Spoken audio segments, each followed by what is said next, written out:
Good evening to all. आज हमारा chapter 3 और क्लास नंबर आपकी 13। क्लास कौन सी आपकी? 13वीं 13 क्लास। तो कल हमने एक और चीज नई देखी हुई थी, पूंजी का समायोजन। ना उसके हमने कुछ क्वेश्चन किए हुए थे पूंजी के समायोजन के। आज थोड़ा और उसके आगे देखेंगे। क्वेश्चन नंबर कौन सा? 43। देखो क्वेश्चन क्या है 43वीं में। दिया गया तुलन पत्र और बाका है जो 31 मार्च 2018 को साझेदारी से संबंधित है। व्यवसाय उनका चल रहा है और दो एक के अनुपात में लाभानी का बंटवारा करते हैं। 31 मार्च 2018 को आ तथा बा का तुलन पत्र मतलब चिट्ठा जो दिया है वो कितना दिया है? दायित्व में देय विपत्र लेनदार बकाया व्यय पूंजी पूंजी दी है ए और बी की। संपत्तियों में दिया हुआ आपका रोकड़ हाथ में, बैंक में रोकड़, देनदार दिए हैं, स्टॉक दिया हुआ है आपका, संयंत्र है, भवन। समायोजन देखेंगे जो हमारी विशेष है महत्वपूर्ण, समायोजन पर हमें फोकस करना है। तो देखो समायोजन में क्या दिया हुआ है, निम्न शर्तों पर साझेदार के रूप में प्रवेश करता है। लाभ में 1/4 भाग के लिए 1 लाख रुपए पूंजी तथा 60,000 रुपए ख्याति में अपने भाग के लिए लाएगा। संयंत्र का मूल्य 1,20,000 रुपए आका गया और भवन के मूल्य में 10% की वृद्धि हुई। स्टॉक का मूल्य 4,000 रुपए अधिक पाया गया। देनदारों पर 5% की दर से संदिग्ध ऋणों के लिए प्रावधान बनाया गया। गैर अभिलेखित लेनदारों की राशि 1,000 रुपए पाई गई। ताकि प्रवेश पर पुनर्मूल्यांकन खाता, साझेदारों की पूंजी खाते, तुलन पत्र मतलब चिट्ठा तैयार कीजिए। तो हम सबसे पहले पुनर्मूल्यांकन खाता तैयार कर लेते हैं।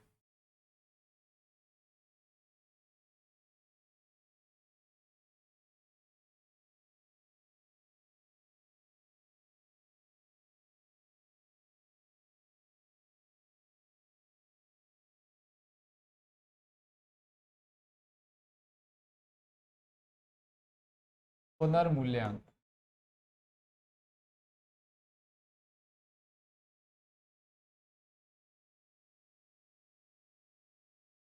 विवरण राशि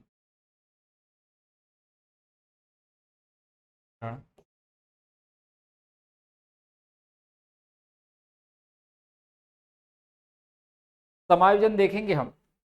पुनर्मूल्यांकन में संपत्ति दायित्वों से संबंधित समायोजन है। तो देखो क्या लिखा है, संयंत्र का मूल्य 1,20,000। कितना बोल रहे हैं? इस संयंत्र का मूल्य कितना कर दिया? 1,20,000। चिट्ठे में देखेंगे संयंत्र की कीमत कितनी है? 1 लाख। मतलब बढ़ गई ना। पहले कीमत कितनी थी? 1 लाख रुपए। और समायोजन में कितनी हो गई? नई कीमत कितनी हो गई? 1,20,000। तो संयंत्र मतलब संपत्ति है और संपत्ति का मूल्य क्या हो रहा है? बढ़ रहा है। यदि संपत्ति का मूल्य बढ़ता है तो हम कहाँ लिखते हैं? लाभ पुनर्मूल्यांकन के क्रेडिट में, क्योंकि लाभ है तो हम क्रेडिट में लिखेंगे। संयंत्र कितना मूल्य बढ़ गया? संयंत्र का 20,000। ठीक, अगला संयंत्र के बाद देखो भवन के मूल्य में 10% की वृद्धि। तो भवन संपत्ति और संपत्ति के मूल्य में वृद्धि होती तो हम कहाँ लिखते हैं? क्रेडिट में 10%। तो भवन देखो कितने का दिया है? 1,50,000। 1,50,000 का 10% कितना आ जाएगा? 15,000। या तो आप निकाल लो यहाँ पर भवन 1,50,000, इसका 10% 10/100 कितना आ जाएगा? 15,000। तो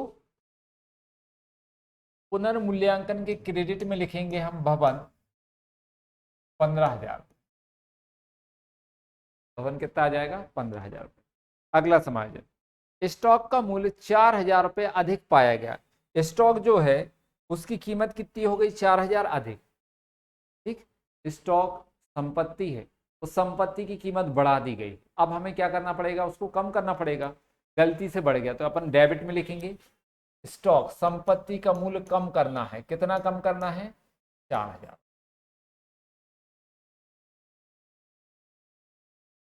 स्टॉक के बाद ये हो गया। देनदारों पर 5% की दर से प्रावधान करना, संदिग्ध ऋण। तो देनदार संपत्ति है और इस पर प्रावधान मतलब आपका 5% पैसा डूब सकता है। ये व्यापार के लिए, फर्म के लिए क्या हानि, तो पुनर्मूल्यांकन की कहाँ लिखेंगे हम, डेबिट में। संदिग्ध ऋण प्रावधान,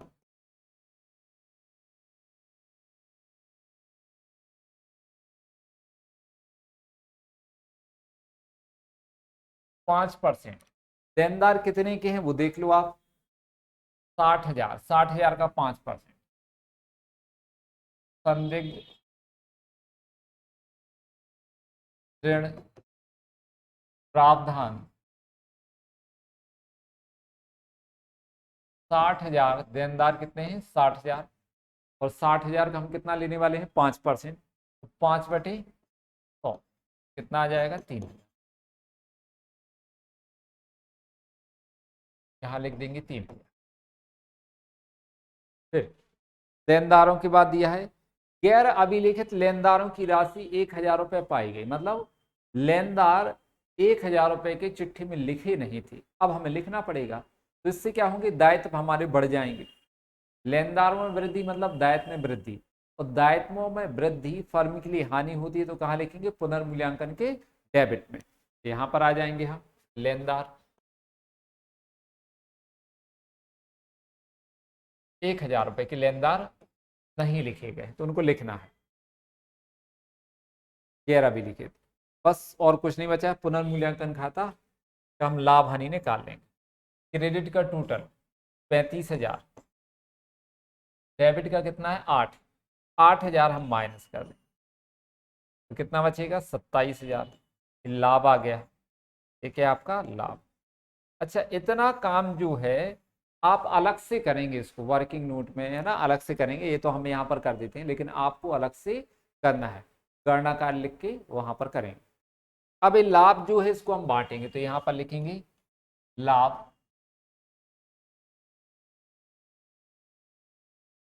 27,000। पुनर्मूल्यांकन का लाभ हानि हम पुराने साझेदारों में पुराने अनुपात में बांटते, तो हम पुराने साझेदारों का अनुपात देखेंगे, आ और बा है, अनुपात इनका 2:1 है, ये लिखा 2:1। तो यहाँ पर 2:1 में बांट देंगे बटे 3, 3 नाम 27, 9 दूनी 18 और 9 एकम 9। यहाँ पर लाभ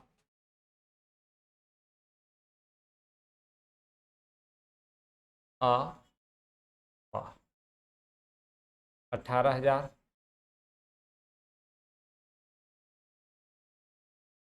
टोटल आ जाएगा 22,000। यहाँ पर कितना, अब क्या बनाना है सवाल में,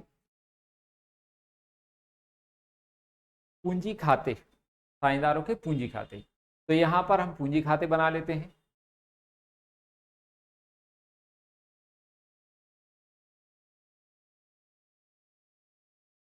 यदि आपको इसकी पिक लेना हो, स्क्रीनशॉट लेना हो तो आप ले सकते हैं।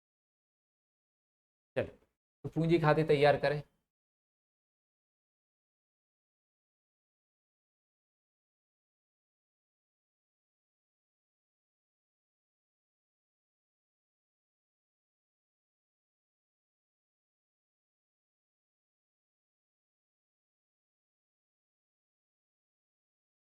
विवरण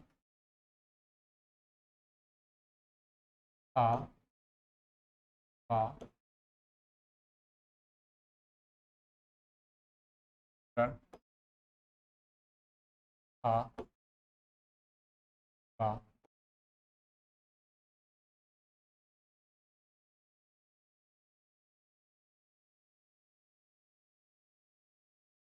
सबसे पहले हम क्रेडिट में क्या लिखेंगे, पूंजी का शेष,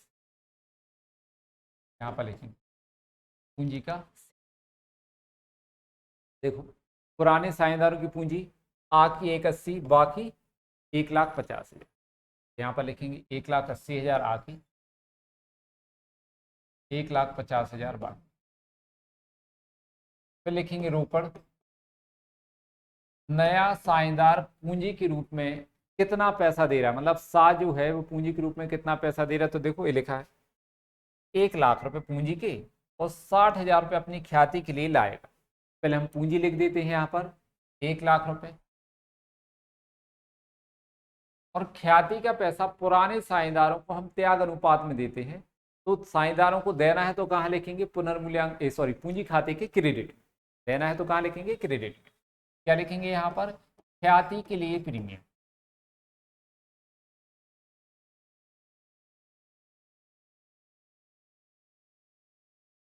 यहाँ पर हम बांट देंगे ख्याति 60,000, त्याग अनुपात में कुछ नहीं कहा है, तो पुराना अनुपात ही उनका त्याग अनुपात होगा, है ना। सवाल में ये नहीं बताया कि नया साझेदार पुराने साझेदारों से किस अनुपात में ले रहा है, तो पुराना अनुपात ही उनका क्या होगा, त्याग अनुपात। तो हम 60,000 को 2:1/3, 3 दूनी 6, 2 दूनी 4 और 2 एकम 2, 40,000 और 20,000 रुपए ख्याति के बांट देंगे।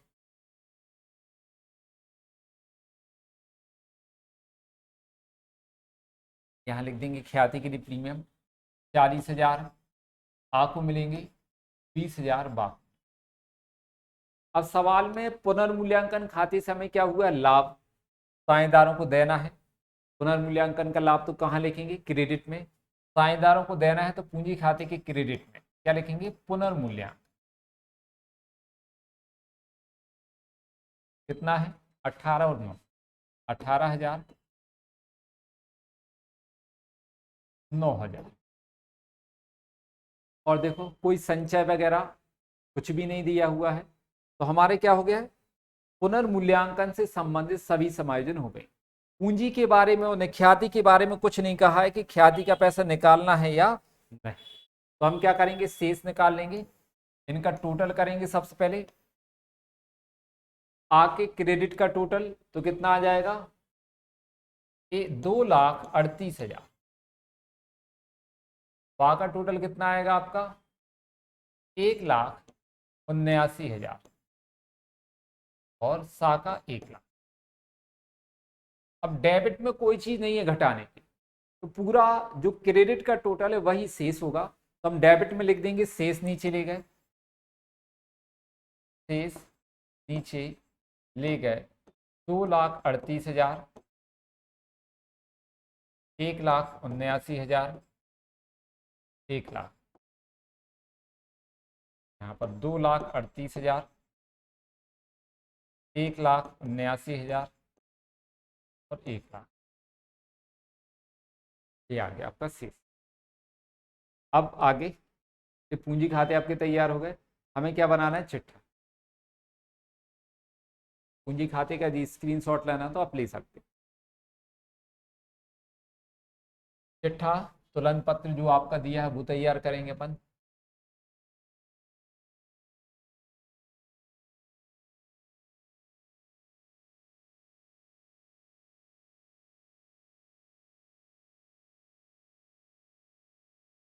चिट्ठा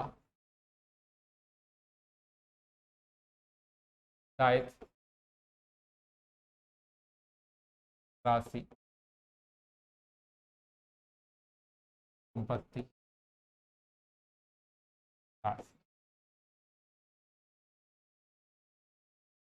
तो चिट्ठा देखेंगे अपन, पहले पूंजी लिख देंगे हमें ना, आ बा और सा की, तो यहाँ पर लिख देंगे हम पूंजी दायित्व पक्ष में आ बा सा। आ की पूंजी 2,38,000, बाकी 1,79,000, सा की 1,00,000। तीनों की पूंजी का हम क्या कर देंगे यहाँ पर टोटल। पहला देखेंगे यहाँ पर टोटल कर देते हैं तीनों की पूंजी का,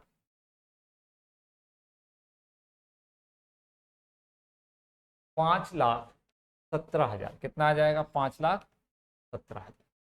अब एक एक दायित्व देखेंगे, तो दायित्व क्या दिए हैं, देय विपत्र 10,000, लेनदार 58,000। लेकिन लेनदार में समायोजन है, तो पहले हम देय विपत्र लिख देते हैं 10,000।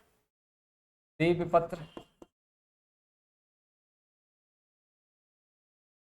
10,000, लेनदार 58,000। लेनदार में देखो समायोजन दी है यहाँ पर गैर अभिलेखित लेनदारों की राशि कितनी थी? 1,00,000। मतलब जो हम पुस्तकों में लिखना भूल गए, तो अब हमें उनको लिखना है, तो हमारे लेनदार क्या होंगे? बढ़ जाएंगे। तो हमें यहाँ चिट्ठी में लेनदारों में प्लस कर देंगे कितना? 1,000। कितना आ जाएगा? 59,000। और देखो चिट्ठी में क्या है? बकाया व्यय मतलब अदत्त व्यय कितने हैं? 2,000। ये भी दायित्व में, दायित्व पक्ष में लिख देंगे हम। बकाया व्यय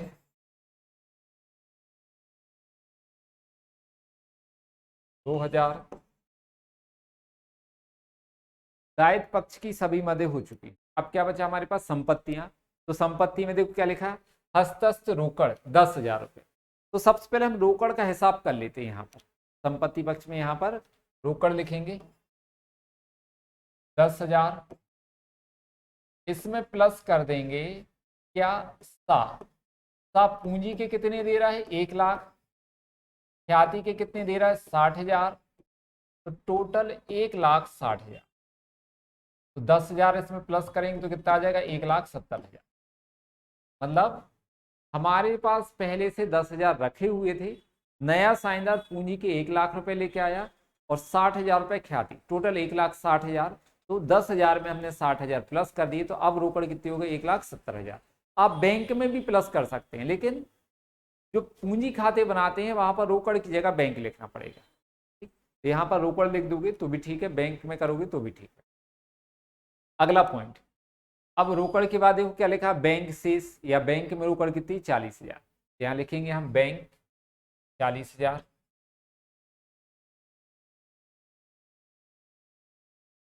बैंक के बाद देखो देनदार कितने हैं? 60,000। लेकिन देनदारों पर 5% प्रावधान था, कितना? 3,000 बनाया था, वो लिखा। तो हम इसको घटा देंगे, देनदार लिखेंगे 60,000 माइनस प्रावधान कितना? 3,000। आ जाएगा आपका यहाँ पर कितना? 12। देनदार के बाद स्टॉक 40,000।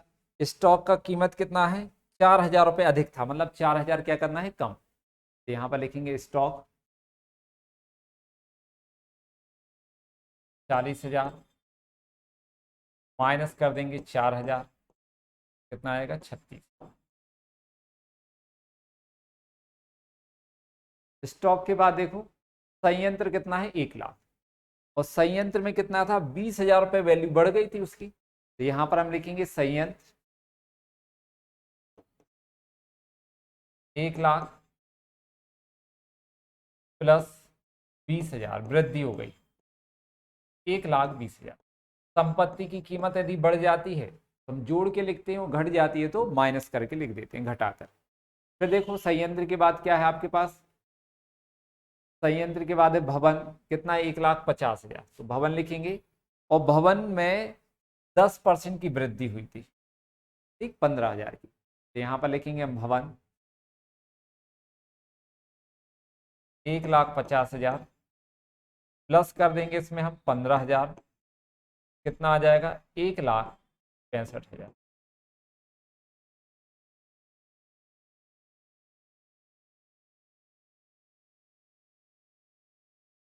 1,65,000। अब समायोजन भी कुछ नहीं बची, सब कुछ हो गया है आपका। अब हमें क्या करना है? सब टोटल बस योग लगा देंगे हमें। तो कितना योग आएगा देखेंगे यहाँ पर? 0 0 0 30, चौथा बोला 18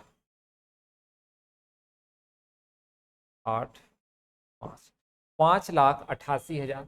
यहाँ का टोटल करेंगे तो 0 0 0, चौथा अंक 18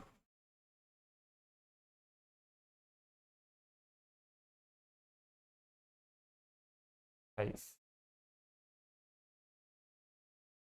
5,88,000। इस प्रकार से आपका चिट्ठा भी यहाँ पर तैयार हो गया।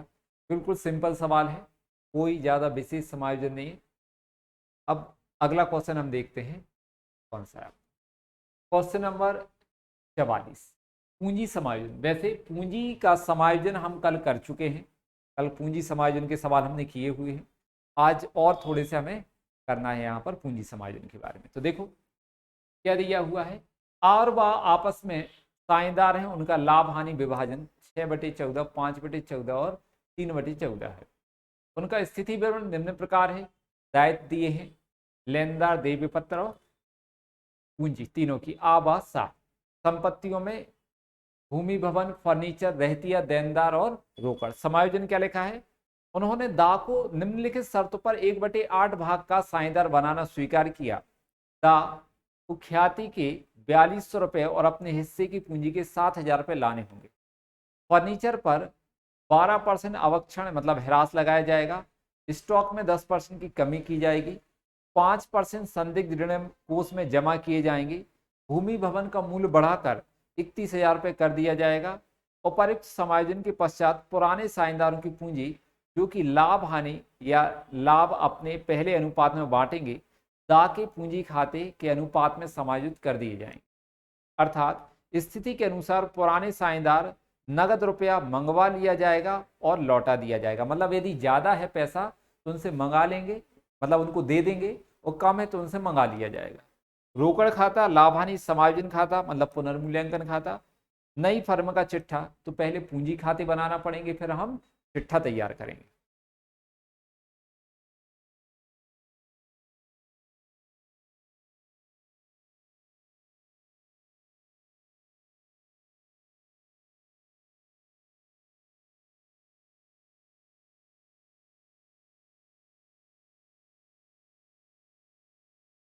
चलो तो देखिए यहाँ पर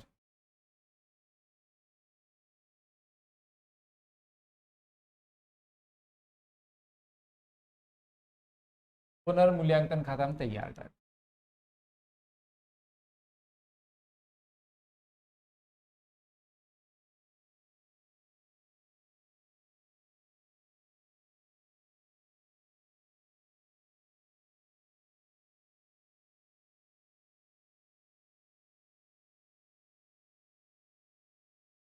पुनर्मूल्यांकन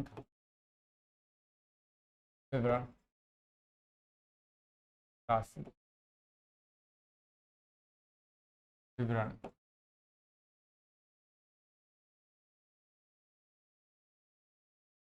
ठीक है, तो सबसे पहले हम समायोजन देखते हैं। यहाँ पर क्या लिखा हुआ है, समायोजन नंबर सेकंड से यहाँ पर चालू हो जाएगा आपका पुनर्मूल्यांकन। फर्नीचर पर 12% अवक्षण लगाना है। अवक्षण मतलब ह्रास। तो संपत्ति के मूल्य में कमी है तो क्या है, फर्म के लिए हानि। पुनर्मूल्यांकन के डेबिट में लिखेंगे, क्योंकि नियम है हानि तथा खर्चों को डेबिट। फर्नीचर कितने का है, 35,000 3,500। तो 3,500 का हम 12% लेंगे, कितना आ जाएगा, 60, 30, 40, 420। यहाँ पर कितना आएगा, 420। यहाँ 60, 36 और 26, 420 यहाँ लिख देंगे हम। फर्नीचर 420, फर्नीचर के मूल्य में कितने की कमी हो गई, 420 की। अगला पॉइंट, फर्नीचर के बाद देखो क्या लिखा है, स्टॉक में 10% की कमी की जाए। संपत्ति स्टॉक, संपत्ति के मूल्य में कमी तो कहाँ लिखेंगे, पुनर्मूल्यांकन के डेबिट में। स्टॉक कितने का है, 14,000, तो हम निकाल लेंगे 14,000 का 10%, 10/100 कितना आ जाएगा, 1400। कहाँ लिखेंगे, पुनर्मूल्यांकन के डेबिट में। क्या था आपका, स्टॉक 1400। स्टॉक के बाद देखो अगला पॉइंट, 5% संदिग्ध ऋण संचय कोष में जमा किए जाएंगे। तो देनदारों पर 5% पैसा डूबने की संभावना है, प्रावधान बनाना है। ये फर्म के लिए हानि है, डेबिट में लिखेंगे हम। देनदार मतलब संपत्ति का मूल्य घट रहा है, तो कितना है देनदार, 12,600। इसका 5% निकालेंगे, 5/100 निकालेंगे, कितना है, 600। क्या लिखेंगे हम, डेबिट में संदिग्ध ऋण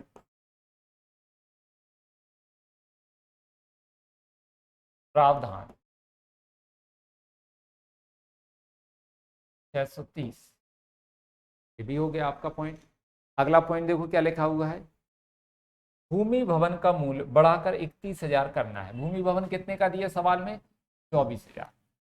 पहले भूमि भवन की कीमत 24,000 थी, अब कितनी हो गई नई कीमत 31,000, तो मूल्य बढ़ गया, कितना बढ़ गया 7,000। ये फर्म के लिए लाभ है, तो पुनर्मूल्यांकन के क्रेडिट में लिखेंगे भूमि भवन कितना 7। अगला देखेंगे आप, भूमि भवन के बाद उपर्युक्त समायोजन के पश्चात साझेदारों की पूंजी खाते। तो पहले अपन क्या करेंगे, पूंजी खाते आपके जो है पुनर्मूल्यांकन खाता, इसको पूरा कर लेते। क्रेडिट का टोटल यहां अपन लगा देंगे, कितना दिया है 7,000। 7,000 में से माइनस करेंगे डेबिट का 0, 5, 14 और 2, बचेगा कितना आपका 0, 5, 5, 4, 4,550 का लाभ। पुनर्मूल्यांकन का लाभ कितना आ गया 4,550। तो यहां पर लिखेंगे हम लाभ,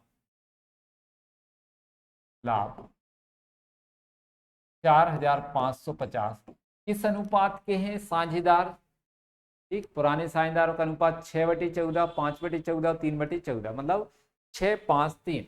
अनुपात कितना है 6:5-3/14 से हम इसको काट देंगे, कितना आएगा 14×3 = 42, कितना बचा 3, 35, 14×2 = 28, 35 में से 28 माइनस करेंगे तो कितने बचेंगे 7, 14×5 = 70।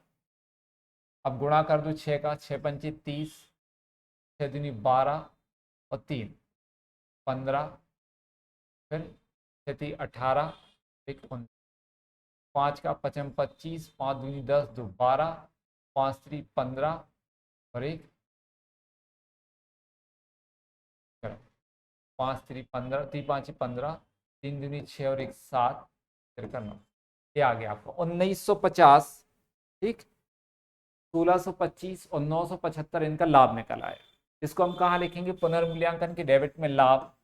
नाम क्या है साझेदारों की, आ बा सा, आ बा और सा। पहले का 1950, दूसरे का 1625, तीसरे का 975, टोटल 4,550। यहाँ पर कितना 7,000। अब क्या करना अपन के लिए, पूंजी खाते तैयार करें। तो पूंजी खाते तैयार करने के लिए हम पहले पूंजी का समायोजन कर लेते हैं, है ना, फिर पूंजी खाते तैयार कर लेंगे। तो यहां पर लिखेंगे हम आ बा तथा सा का अनुपात 6:5:3। नए साझेदार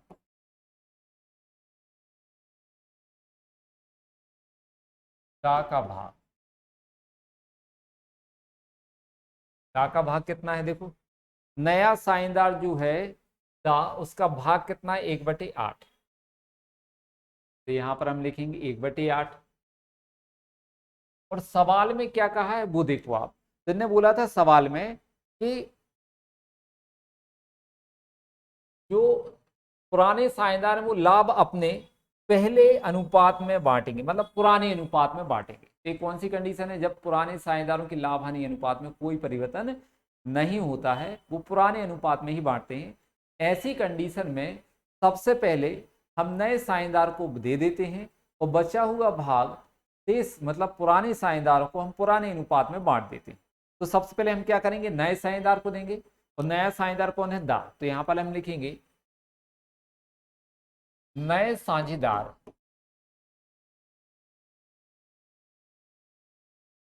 दा को 1/8 भाग देने के बाद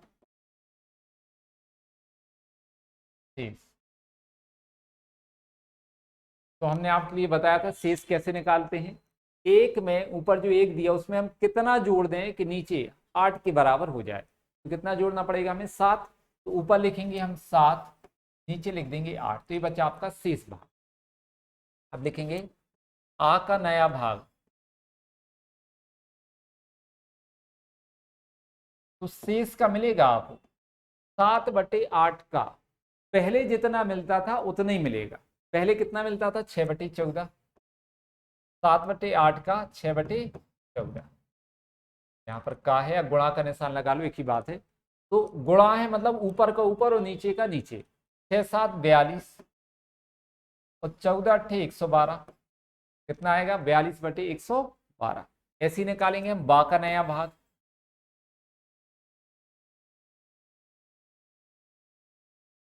कितना 7/8 का, पहले कितना मिलता था बा को 5/14, 5/14, 7 × 35/112। सा का नया भाग,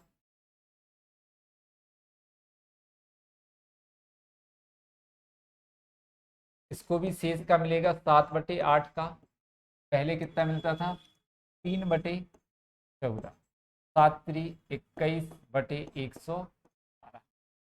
ठीक, तीनों के आ गए। अब हम नया अनुपात निकाल लेते हैं सभी का।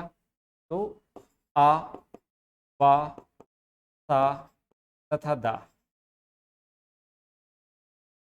का नया अनुपात,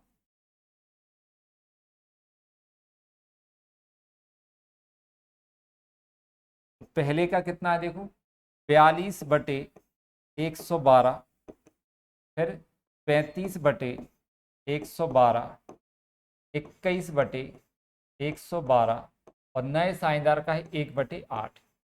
ठीक, तो 8 में हम कितने का गुणा करते हैं, सबके हर समान करना होते हैं हमारे लिए, तो सबके बटे में 112 है, तो 8 की जगह भी 112 होना चाहिए। तो 8 में हम कितने का गुणा कर दें कि 112 आ जाए, तो कितने का गुणा होगा 14। तो जितने का गुणा हम नीचे करते हैं उतने का ऊपर करेंगे, अंश में भी उतने का होगा। इसका मतलब है 14 का गुणा ऊपर होगा और 14 का नीचे।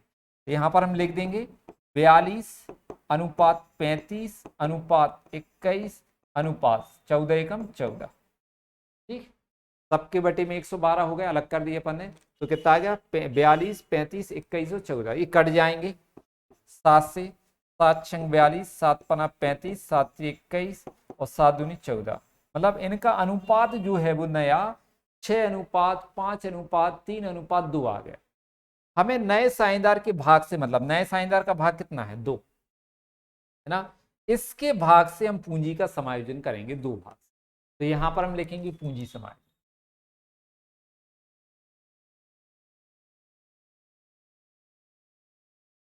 पूंजी समायोजन,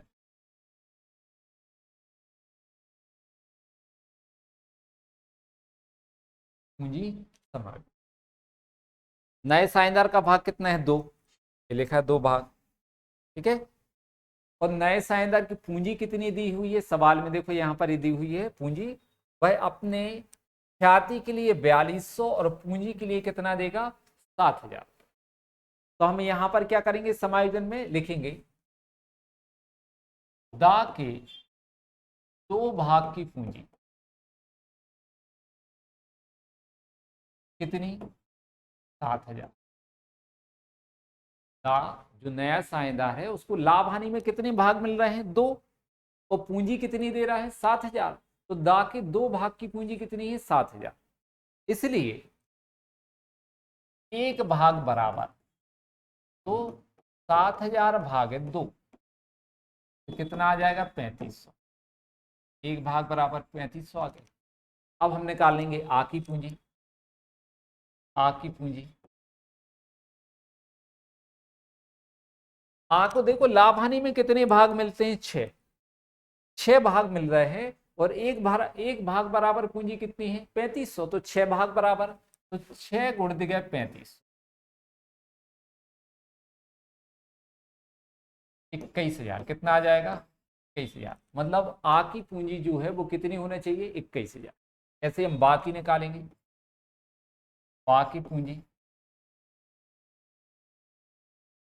बा को कितने भाग मिल रहे हैं 5, तो 5 गुणित गए, 5 भाग मिल रहा है और 1 भाग बराबर कितना है 3500, तो 5 भाग बराबर कितना आ जाएगा 17,500 आएगा 17,000। साख की पूंजी, साख को कितने भाग मिल रहे हैं फर्म में देखो 3, तो यहां पर लिखेंगे 3 और गुणित गए 1 भाग बराबर कितना है 3500, गुणा कर दो से कितना आ जाएगा 10,500, 10,500 ये साख की पूंजी। तो अभी हमने ये निकाल लिया कि नए लाभ हानि अनुपात मतलब नए साझेदार की पूंजी के अनुपात से समायोजन करने पर पुराने साझेदारों की पूंजी इतनी होना चाहिए। नए लाभ हानि अनुपात में हमने पूंजी का क्या कर दिया समायोजन कर दिया। तो आ बा और सा की पूंजी 21,000, 17,500, 10,500 होना चाहिए। अब हम पूंजी खाते तैयार करेंगे यहां पर।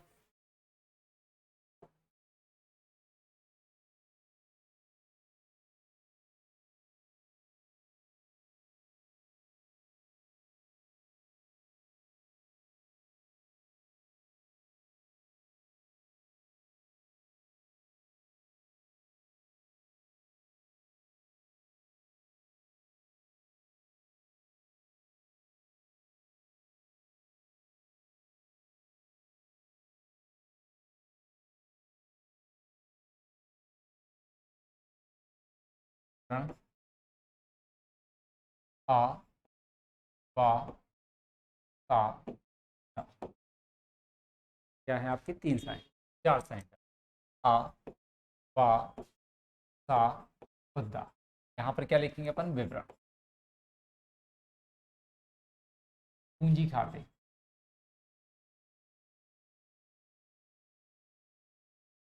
ठीक, साझेदारों से जो कुछ लेना है सब डेबिट में और साझेदारों को जो कुछ देना है सब क्रेडिट में। सबसे पहले हम पुराने साझेदारों की पूंजी का शेष लिखेंगे, तो क्रेडिट में लिखेंगे शेष और आवासा की पूंजी लिख देंगे। कितनी है पुरानी पूंजी देखो दे दी है 19,16,8, ये लिख देंगे अपन यहाँ पर पूंजी में शेष 19,000, 16,000। फिर लिखेंगे रोकड़, नया साझेदार पूंजी के कितने पैसे दे रहा है तो 7, कितना पैसा दे रहा है 7,000 रुपये दे रहा है। अब देखो इसके बाद ख्याति भी है, तो ख्याति के बारे में क्या कहा है कि दा जो है वो ख्याति के लिए 4200 रुपये देगा। कितना दे रहा है 4200। तो ख्याति की राशि पुराने साझेदारों में हम त्याग अनुपात में बांटते, तो यहां पर लिखेंगे हम ख्याति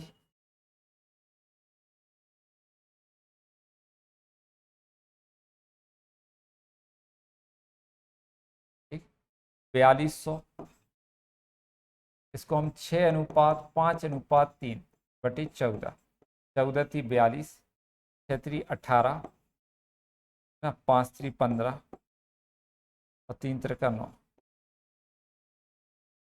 कितना आ जाएगा यहाँ पर 6 18, 14 42, ठीक है 0 0 13 तो ठीक। तो यहाँ पर कितना ख्याति का पैसा साझेदारों को देना है, तो कहाँ लिखेंगे हम पूंजी खाते के क्रेडिट में। तो क्रेडिट साइड लिखेंगे ख्याति के लिए प्रीमियम, ख्याति के लिए प्रीमियम। देखो अब सवाल जो है अंतिम चरण में चैप्टर आपका खत्म होने वाला है।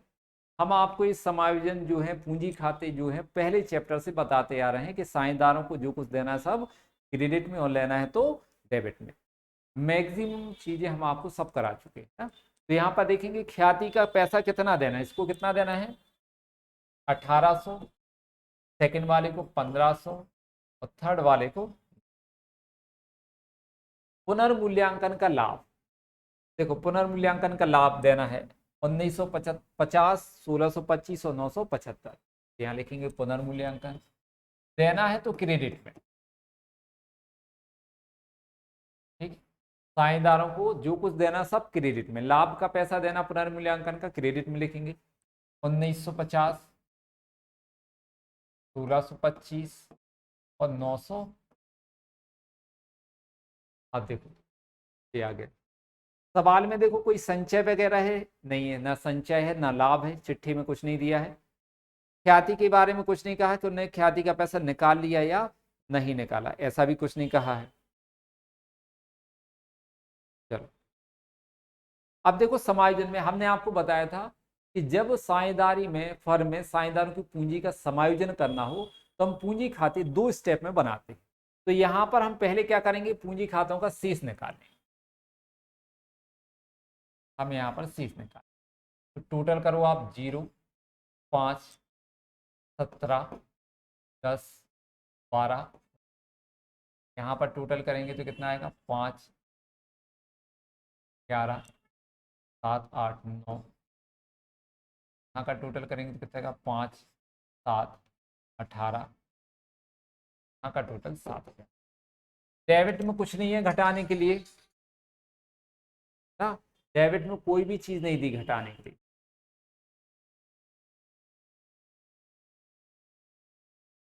तो अब देखो यहाँ पहले की पूंजी कितनी होना चाहिए वो अपन देख लेते हैं।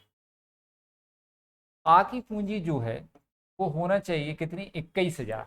अपन ने यहाँ पर देखा था, देखो आ की पूंजी कितनी होनी चाहिए, 21,000। और अभी है कितनी, ये लिखा है 22,750, मतलब ज्यादा है तो निकाल लेगा पैसा। तो अपन यहाँ पर लिखेंगे देखो 22,750 में से माइनस करेंगे 21,000 तो कितने ज्यादा हैं, 1750। 1750 ज्यादा है तो ये क्या कर लेगा, निकाल लेगा। ठीक, यहां पर ये क्या करेंगे, हम लौटा देंगे।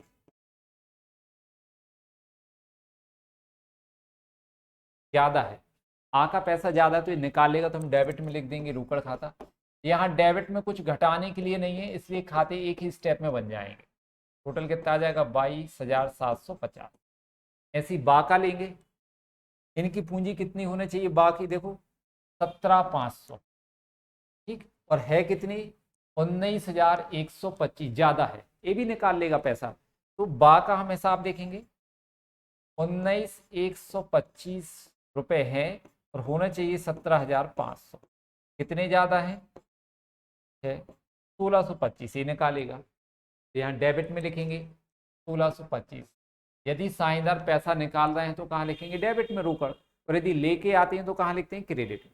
अब आ का देखो अपन, सॉरी सा की पूंजी कितनी होना चाहिए, 10,000। और है कितनी, 9,875। तो यहाँ पर सा लिखेंगे, पूंजी कितनी है 9,875 और होना चाहिए कितनी, 10,500। 10,500 कम पड़ रहा है, कितना कम पड़ रहा है, अपन माइनस करेंगे 10,500 में से। तो 5, 2, 6, 625 कमी है। सा के पैसे कम पड़ रहे हैं तो सा लेके आएगा पैसा तो हम क्रेडिट में लिखेंगे रोकड़। क्रेडिट में क्या लिखेंगे, रोकड़। और सा की कॉलम में लिख देंगे 625 यहाँ पर। जिनका टोटल अब कितना हो जाएगा, 10,500। लिख देंगे हम कितना, 10,500। यहाँ पर यहाँ लिखेंगे हम शेष, नीचे ले गए, इसका शेष कितना बचेगा, 21,000। इसका शेष कितना बचेगा, 17,500। टोटल 19,125। इसके कितना है, 10,500। यहाँ भी 10,500। का कितना है, 7,000। यहाँ पर भी कितना, 7,000। जब डेबिट में कुछ घटाने वाली चीज ना हो तो हम डायरेक्ट ही उसको बना लेते हैं, एक ही ना पूंजी खाते एक ही बार में बन जाते। यदि डेबिट में कुछ घटाने वाली चीजें होती हैं तो फिर हम क्या करते हैं, डबल स्टेप में पूंजी खाते तैयार करते हैं। यहाँ पर घटाने वाली नहीं थी इसलिए एक ही बार में हमने बना दिया। अब आगे क्या करना है, क्या क्या बनाना था हमारे लिए, देखो नई फर्म का चिट्ठा भी बनाना है। हम चिट्ठा तैयार करते हैं यहाँ पर।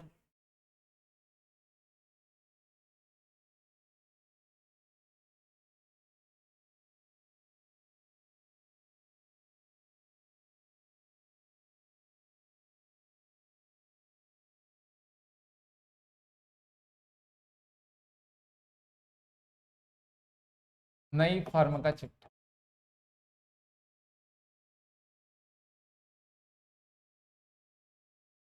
दायित्व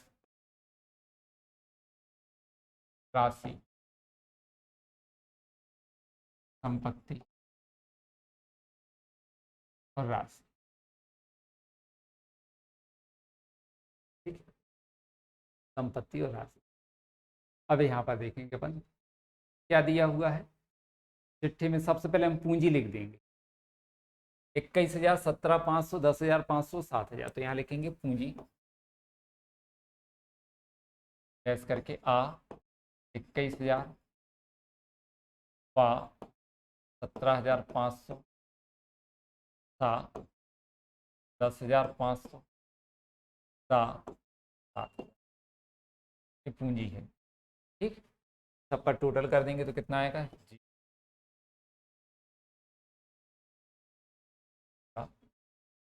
56,000। ये कितनी हो गई 56। और देखेंगे हम चिट्ठी के दायित्व पक्ष में क्या क्या दिया हुआ है। तो हमें यहाँ पर देख लेते हैं दायित्व पक्ष में आपका पूंजी हो गई। तो लेनदार कितना 9,000, देवी पत्र 3,000। इससे संबंधित समायोजन भी नहीं थी। लेनदार 9,000, देवी पत्र 3,000। अब और क्या है संपत्तियों में, भूमि भवन 24,000, इसका मूल्य बढ़ गया था। यहाँ लिखेंगे हम भूमि भवन 24 प्लस कर देंगे 7,000 की वृद्धि हो गई थी इसमें, कितना आ गया 31,000। भूमि भवन कितने की वृद्धि हो गई 7,000। भूमि भवन के बाद देखेंगे यहाँ पर फर्नीचर 3500 और फर्नीचर में 420 की कमी हुई थी। फर्नीचर 3500, फर्नीचर में कमी कितनी की हो गई 420 की, 3,080। कितना आ जाएगा 3,080। फर्नीचर के बाद देखो आप रहतिया 14,000, और रहतिये में क्या हुआ था 1,400 रुपए की कमी। यहाँ लिखेंगे रहतिया 14,000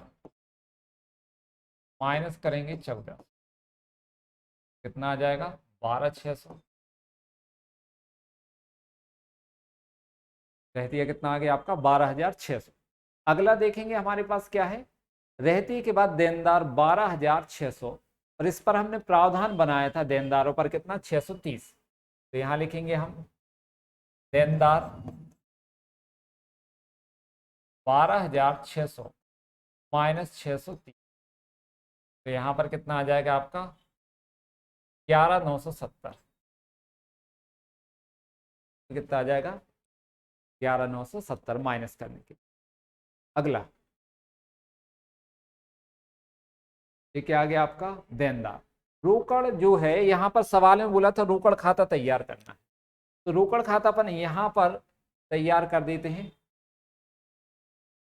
यहाँ पर बना देते हैं।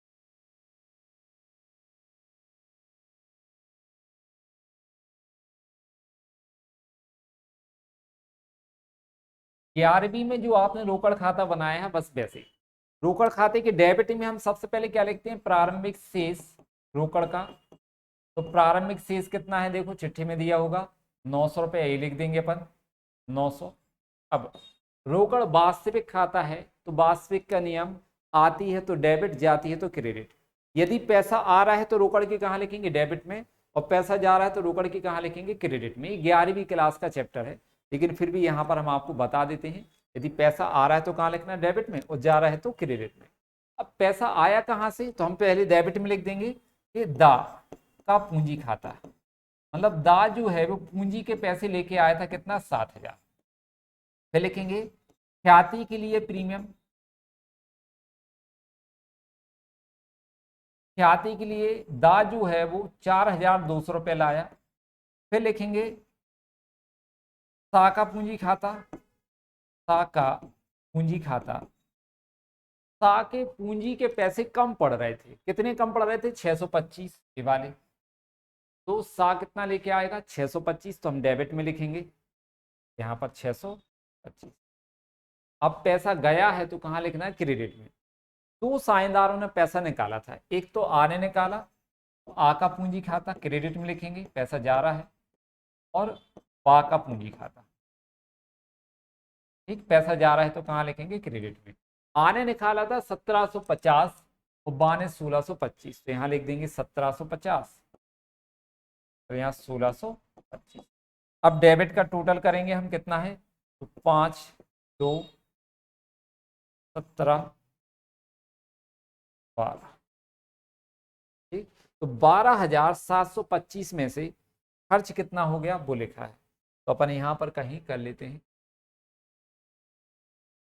12,000 कितना है, 725, 12,725 से दिया है, इसमें से खर्च कितना हो गया है, इनका टोटल करेंगे 75, और कितना आ जाएगा, 7 से 13, 2 और 1 3, 3375, कितना, 3375। तो जीरो माइनस कर दो जीरो, यहाँ पर कितना बचेगा आपके पास, 7 5 12, 3 और 9 3 12, ये शेष बचा रोकड़ का 3,000, सॉरी 9,350। तो यहाँ पर हम लिखेंगे रोकड़ 9,350, 9,300,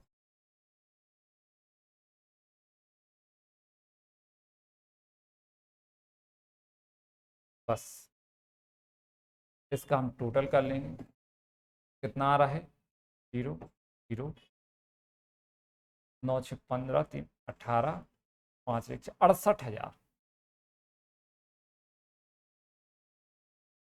कितना आ रहा है, 68,000। एक बार चेक कर लेते हैं, 68, ये आ गया।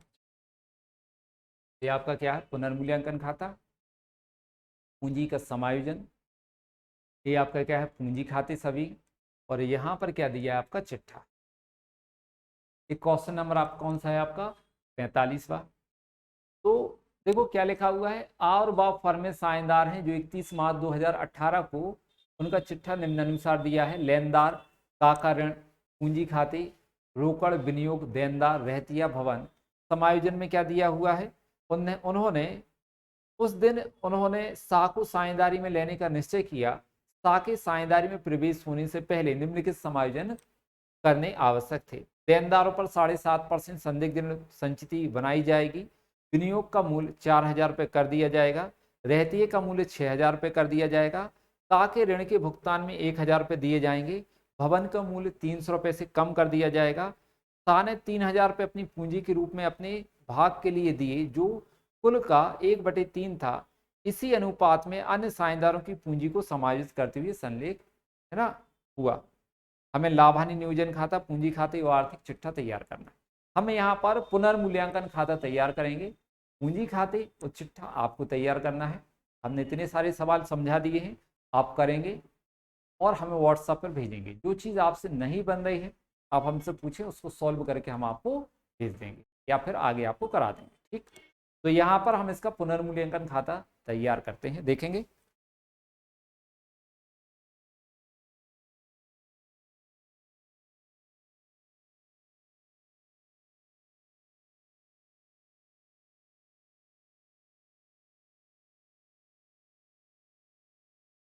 पुनर्मूल्यांकन खाता विवरण राशि विवरण, राशि। देखो समायोजन देखेंगे जिसमें संपत्ति और दायित्वों के मूल्यों में कमी वृद्धि हुई, सिर्फ उस पर फोकस करना है क्योंकि पुनर्मूल्यांकन खाता बना रहे हैं। तो यहाँ पर क्या लिखा है, पहली समायोजन, देनदारों पर 7.5% संदिग्ध ऋण संचय। देनदारों की वैल्यू कम हो रही है, हानि है फर्म के लिए, तो डेबिट में लिखेंगे संदिग्ध ऋण संचय, संदिग्ध ऋण संचय 7.5%। देनदार कितने के हैं, देखो 6,800, इसका 7.5%, तो 6,800 का 7.5, 7.5 बटे जीरो कैंसिल का आप निकालें, कितना आ जाएगा आपका, या फिर आप ऐसे भी कर सकते हैं इसको, क्या लिख सकते हैं आप इसके लिए ऐसे, यदि आपको दशमलव में गुणा करने में दिक्कत हो तो क्या करेंगे, 7.5, 7 सही 1/2, इसको हम क्या लिख सकते हैं, 7 दूनी 14 1 15, 15/200 लिख सकते हैं।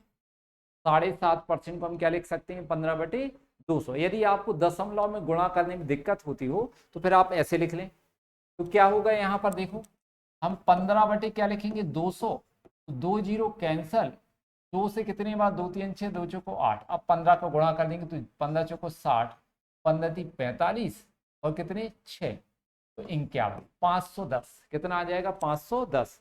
तो पुनर्मूल्यांकन के डेबिट में लिखेंगे 510, संचय बना दिया। दूसरी समायोजन देखो, विनियोग का मूल्य कितना है 4000 कर दिया जाए, चिट्ठे में कितने के दिए विनियोग 5000, है ना, विनियोग कितने के दिए हैं 5, करना कितना उनका नया मूल्य 4000। संपत्ति का मूल्य घट रहा है, विनियोग का मूल्य घट रहा है, हानि है तो डेबिट में लिखेंगे हम विनियोग, कितना मूल्य कम हो गया विनियोग का 1000।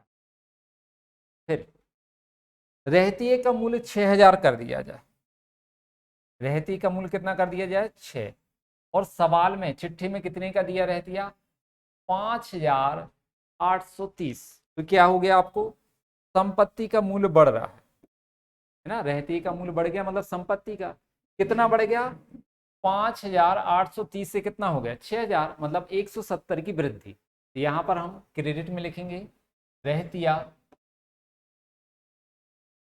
170, रहतिये के बाद देखो, का के ऋण के भुगतान में 1000 रुपए दिए जाए, ये दायित्व का भुगतान है, इसका लेखा पुनर्मूल्यांकन में नहीं होगा। अगला, भवन का मूल्य 300 रुपए से कम करना है, भवन का मूल्य कितना करना है 300 रुपए से कम करना है। संपत्ति का मूल्य कम हो रहा है तो पुनर्मूल्यांकन के कहाँ लिखेंगे हम डेबिट में, यहाँ पर भवन 300 रुपए मूल्य कम कर दिया हमने। अगली समायोजन देखो क्या है, बस ये पूंजी से संबंधित है, पुनर्मूल्यांकन में इसका लेखन नहीं होगा। हमें क्या करना है, अब इसका टोटल करेंगे, पुनर्मूल्यांकन की डेबिट का योग ज्यादा कितना है देखेंगे, यहाँ पर टोटल 1810, 1810 में से हम क्रेडिट के 170 माइनस कर देंगे, 170 इसको माइनस कर दो तो कितना बचेगा आपका 1640, ये क्या हो गई हानि, ये क्या आ गई आपकी हानि। तो पुनर्मूल्यांकन का लाभ या हानि है उसको हम पुराने साझेदारों में पुराने अनुपात में बांटते हैं, तो यहां पर लिखेंगे हानि 1640।